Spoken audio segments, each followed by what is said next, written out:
Hello বন্ধুরা, সবাই তোমরা কেমন আছো? আমি খুব ভালোই আছি, আশা করি তোমরা অনেক ভালো আছো। আজকে আমি যে বিষয়টা নিয়ে তোমাদের পড়াতে যাচ্ছি সেটা সত্যি বাক্য তৈরি করার ক্ষেত্রে এতটা গুরুত্বপূর্ণ যেটা পুরো ভিডিওটা দেখলে পরে পরিষ্কারভাবে বুঝতে পারবে। সবাই আমরা ইংরেজিতে কথা বলতে চাই, ইংরেজিতে কিছু লিখতে চাই, অর্থাৎ বাক্য তৈরি করতে চাই, সেন্টেন্স বানাতে চাই, কিন্তু সেন্টেন্সটা বানাবো কিভাবে সেটা খুব কঠিন জিনিস সকলের কাছে মনে হয়, কিন্তু না, অত কঠিন নয় যতটা তোমরা মনে করো। দেখে নাও সেন্টেন্স কি করে বানাতে হয়। সেন্টেন্স বাক্য। আমি কিন্তু বাক্য নিয়ে পড়াচ্ছি না, আমি পড়াবো আজকে ডু, ডাজ, ডিড এর ব্যবহার, এগুলোর ব্যবহার আজকে আমি তোমাদের শেখাবো। দেখো ডু কোথায় ব্যবহার হয়? ডুটা সাধারণত ডুডাসটা প্রেজেন্ট ইনডিফাইনিট টেন্সে ব্যবহার হয়। কোথায়? প্রেজেন্ট ইনডিফাইনিট টেন্সে ব্যবহার করা হয়। টেন্স আমরা জানি তিনটে, টেন্সের চারটে ভাগ নাম সেটা আমরা জানি, indefinite continuous, perfect, perfect continuous. এখন প্রশ্নটা হচ্ছে যে ডুটা কোথায় ব্যবহার করব? প্রেজেন্ট ইনডিফাইনিট টেন্সে ব্যবহার হয় ডুটা কখন? যখন তুমি নেগেটিভ সেন্টেন্স বানাচ্ছ বা প্রশ্নবোধক বানাচ্ছ বা প্রশ্নবোধক নাবাচক বানাচ্ছ। Interrogative with negative, negative interrogative, interrogative with negative বানাচ্ছ, তখন কিন্তু তোমাকে কিন্তু মনে রাখতে হবে ডুটা লাগবে। যে টেন্সগুলিতে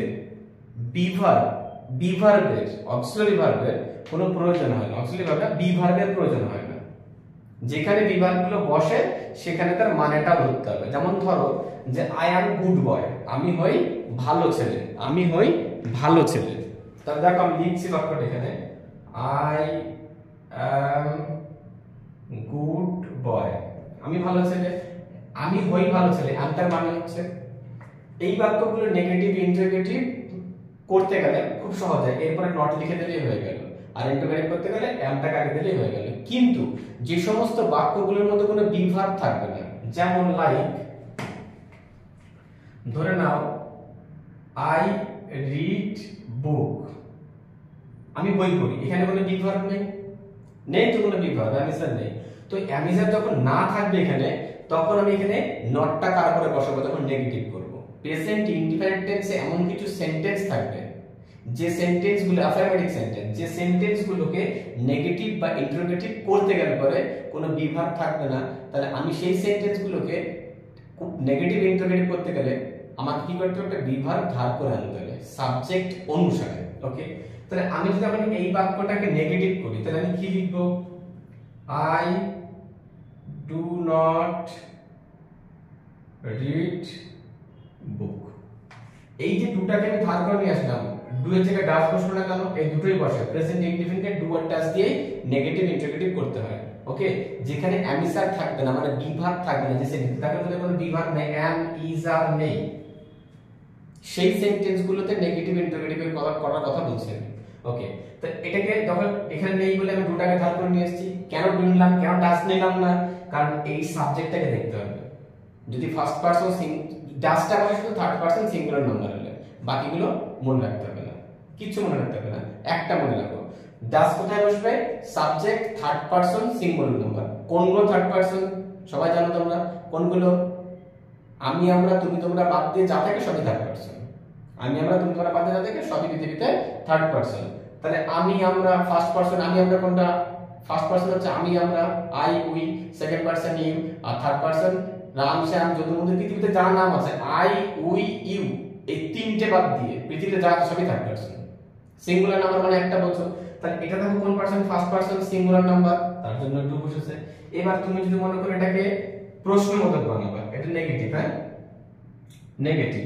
এবার ইন্টারোগেটিভ যদি বানাও তাহলে ডুটাকে আগে দিতে হবে, ডু আই রিড বুক, এটা কি ইন্টারোগেটিভ, প্রশ্নবোধক হয়ে গেল। তাহলে দেখো ডু এর ব্যাপারটা আমি শেখাতে পারলাম, বোঝা গেল। এবার যদি আমি প্রশ্নবোধক নাবাচক করি, মানে একটা বাক্যের মধ্যে প্রশ্নও থাকবে নাও থাকবে। এটা বাংলা মানে কি ডু আই রিড বুক, আমি কি বই পড়ি। একটা বাক্যের মধ্যে কি লিখবো, প্রশ্নবোধক নাম হচ্ছে আমি কি বই পড়ি না, তাহলে কি লিখবো, যা থাকবে সেম লিখবো, ডু আই রিড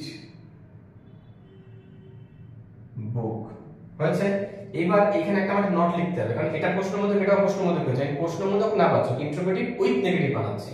তাহলে পরে আমাকে এখানে দেখতে হবে আইটা কি আছে, সাবজেক্ট। আইটা নাউন না প্রোনাউন, যদি নাউন হয়, আইটা যদি নাউন হয়, নাউন মানে কোনো কিছু নাম হয়, আই মানে কোনো কিছু নাম না, এটা নাউন না। যদি নাউন হয় আগে নট, প্রোনাউন হলে পরে নট। এটা নাউন না, নাউন হলে আগে নট বসাবো, প্রোনাউন হলে পরে, তাহলে নাউন না প্রোনাউন, আর নটটা আমি এখানে বসাবো। হয়ে গেল। এটা কি ইন্টারোগেটিভ প্লাস নেগেটিভ। বোঝাতে পারলাম? তাহলে ডু এর ব্যবহার তোমাকে আমি একটা বলে দিয়েছি, যে কোনো সাবজেক্ট তুমি যদি এবার হি দিয়ে নিতে পারো একটা, যেমন ধরো আমি একটা হি দিয়ে তোমাকে একটা করে দিচ্ছি, যেমন ধরো আমি যদি একটা হি দিয়ে বলি, তাহলে হি আমি ধরো ডিটি নিলাম, হি রিডস বুক। এইখান থেকে একটুখানি প্রবলেম হয়। কিসের প্রবলেম হয় বলে দিচ্ছি, হি রিডস বুক। দেখো হিটা হলো থার্ড পারসন সিঙ্গুলার নাম্বার। এবার যদি বলা হয় পারসন জানি না, পারসন তিনটা ভাগে ভাগ করা যায়, first person, second person, third person. First person হলো আমি আমরা, I we, second person you, আর থার্ড পারসন এই আই উই ইউ বাদ দিয়ে যা থাকে। তাহলে হি আমি আমরা তুমি তোমরা মধ্যে পড়ে না, আই না উই না ইউ না, সো এটা থার্ড পারসন। এবার হি মানে কি সে, কতজন, একজন, singular number. Third person singular number মানে মেইন ভার্ব হচ্ছে রিড, তার সাথে একটা এস লিখতে হবে, লিখেছি। এটা যদি নেগেটিভ করি, হি does not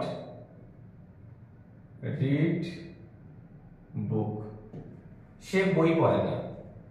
এবার এখানে ডাস কেন লিখেছি, নট লিখতে হবে একটা নেগেটিভ করতে গেলে, নটটা কার পরে বসে, সাধারণত বি ভার্বের পরে বসে, বি ভার্ব বা অক্সিলারি ভার্বের পরে বসে। তা আমি এখানে একটা কি করে, কি ধার করে নিয়ে আসলাম, একটা আমি ডু ভার্ব ধার করে নিয়ে আসলাম। কি ভার্ব, ডু ভার্ব। এটা কি অক্সিলারি ভার্ব, কিন্তু এগুলো হচ্ছে auxiliary verb.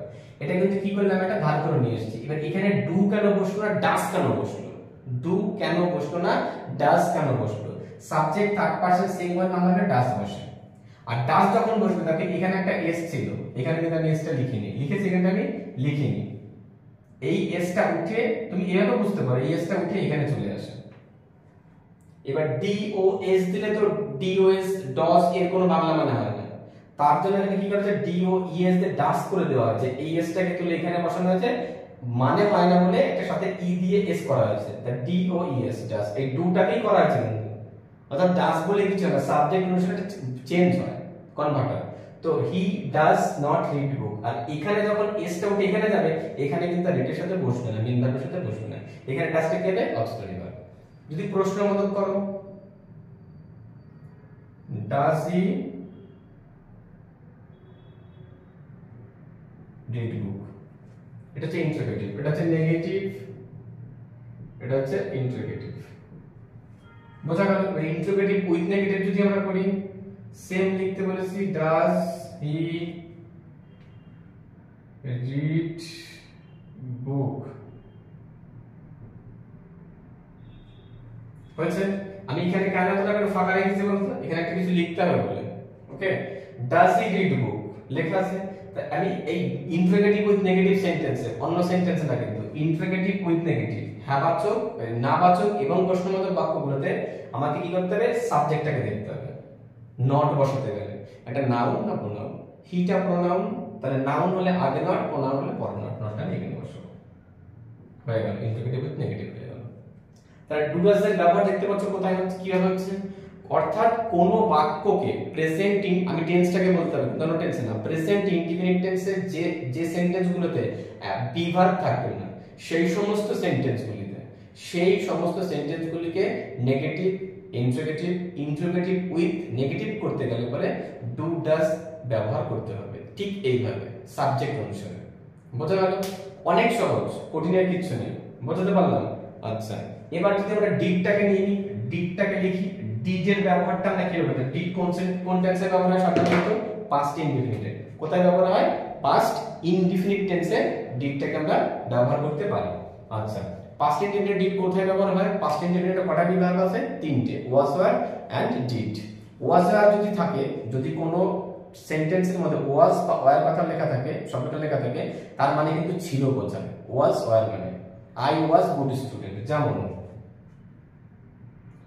I was a student, আমি একটা ছাত্র ছিলাম। এই ওয়াজ মানে কিন্তু কি ছিলাম, আমি ছাত্র ছিলাম। এখন প্রশ্নটা হচ্ছে যে পাস্ট ইনডিফিনিটে যে সেন্টেন্সগুলিতে ওয়াজ ওয়্যার থাকবে না, কি থাকবে না?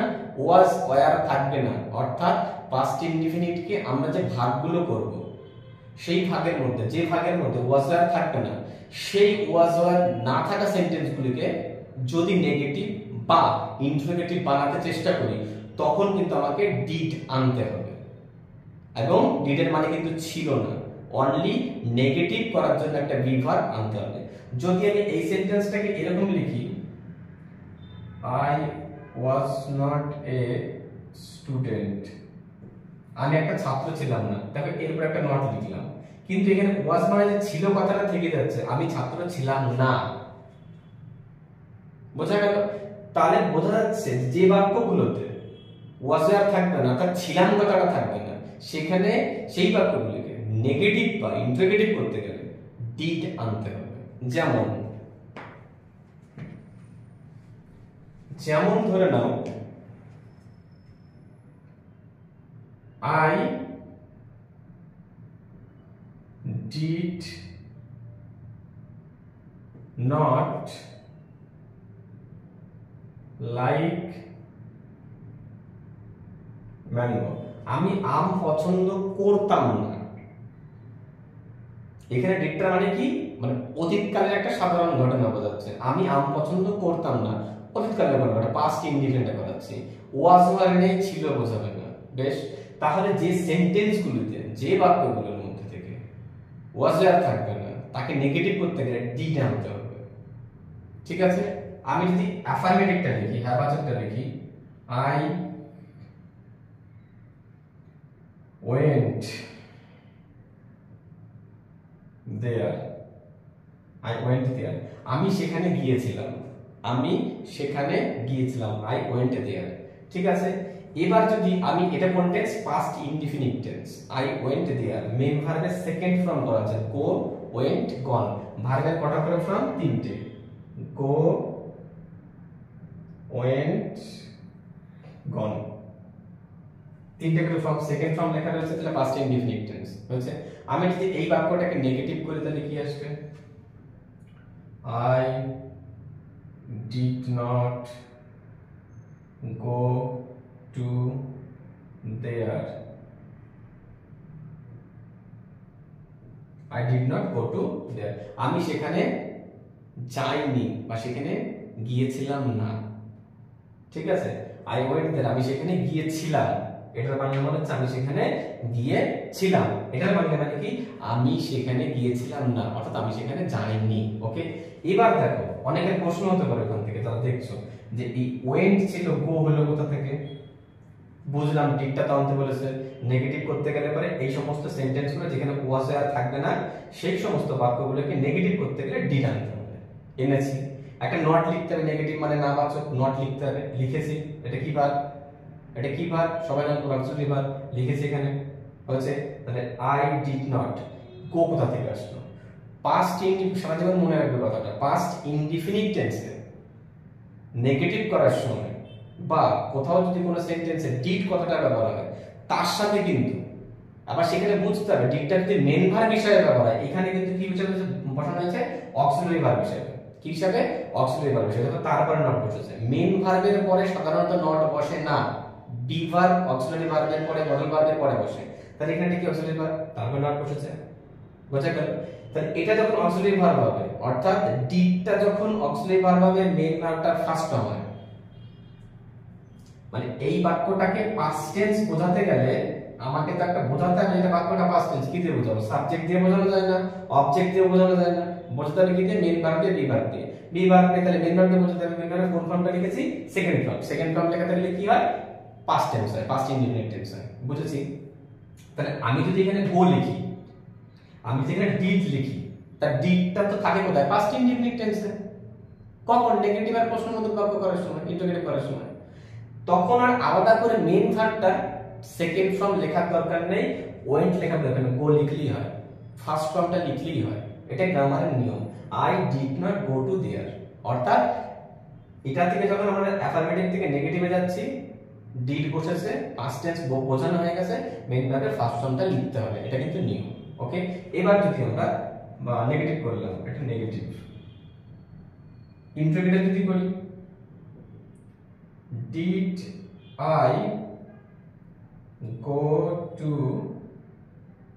দেয়ার, দেখতেই পাচ্ছ প্রশ্নবোধক মানে সবসময় বি ভার্বটাকে আগে দিতে হবে। এখানে বি ভার্ব অক্সিলারি ভার্ব এটা দিলাম আগে, এটা কি হবে? ইন্টারোগেটিভ। ইন্টারোগেটিভ নেগেটিভ করতে গেলে সেম লিখতে হবে, did I go to their. হয়েছে? তাহলে আইটা কি নাউন না প্রোনাউন? যদি নাউন হয় আগে নট, প্রোনাউন হলে পরে নট, তাহলে প্রোনাউন নটটাই পরে দেব। তাহলে এটা আমাদের কি দাঁড়াচ্ছে? Interrogative plus negative. বোঝা গেল? তাহলে পরে ডু এর ব্যবহার শিখেছি, ড্যাশের ব্যবহার শিখেছি, ডিড এর ব্যবহার শিখেছি। যেখানেই বাক্য হবে, বাক্যগুলোকে তোমাকে ঠিক এইভাবে এই ফরম্যাটে সাজাতে হবে।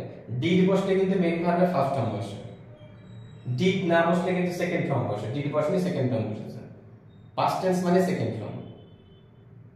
বোঝা গেল? আরো আছে, যদি প্রেজেন্ট পাস্ট পারফেক্ট এটা তখন তো থার্ড ফর্ম বসবে। টেন্স গুলো ভালো করে শিখতে হবে। আমাদের এই ভিডিওস গুলো শেষ হয়ে, এই চ্যাপ্টারগুলো শেষ হয়ে গেলে আমরা টেন্স পড়াবো, ন্যারেশন, ভয়েস টেন্স, মানে গ্রামারে যা আছে, ন্যারেশন বলো, ভয়েস টেন্স বলো, জয়েনিং বলো, আর্টিকেল, প্রিপোজিশন সব পড়াবো, অসুবিধার কিছু নেই। আর গ্রামার শেষ হয়ে গেলে পরে আমরা স্পোকেন ইংলিশ ধরবো। স্পোকেন ইংলিশটা একদম খুব সুন্দর করে শেখাবো। আগে গ্রামার শেখাবো, তারপরে স্পোকেন ইংলিশ। কারণ গ্রামার ছাড়া স্পোকেন ইংলিশ কোনো সেন্টেন্স তৈরি করা যাবে না, আগে তোমাকে গ্রামার জানতেই হবে। তাহলে এই ছিল আমাদের ডু, ডাজ আর ডিড এর ব্যবহার আজকে। ভিডিওটা ভালো লাগলে বা লাইক, কমেন্ট, শেয়ার যেগুলো করতে হয় সেগুলো করে দিও। বলতে ইচ্ছা করে না তবুও বললাম আমি, ঠিক আছে? এরপর আমরা নতুন নতুন ভিডিওস নিয়ে আসবো, চ্যানেলটাকে সাবস্ক্রাইব করে দিও। অনেক সুন্দর সুন্দর জিনিস পাবে যেগুলো তোমার কাছে অনেক অজানা বা আগে জানতেই না, ঠিক আছে? আর আমি যা পড়াই ডিটেলসে পড়াই, সংক্ষেপে পড়াই না, স্টুডেন্ট যেন ভালো করে বোঝে। স্কুলে বা চাকরির ক্ষেত্রে তোমার ক্ষেত্রে বা তোমার জন্য অনেক হেল্পফুল হবে, ঠিক আছে? চলো দেখা হচ্ছে আবার নেক্সট ভিডিওতে।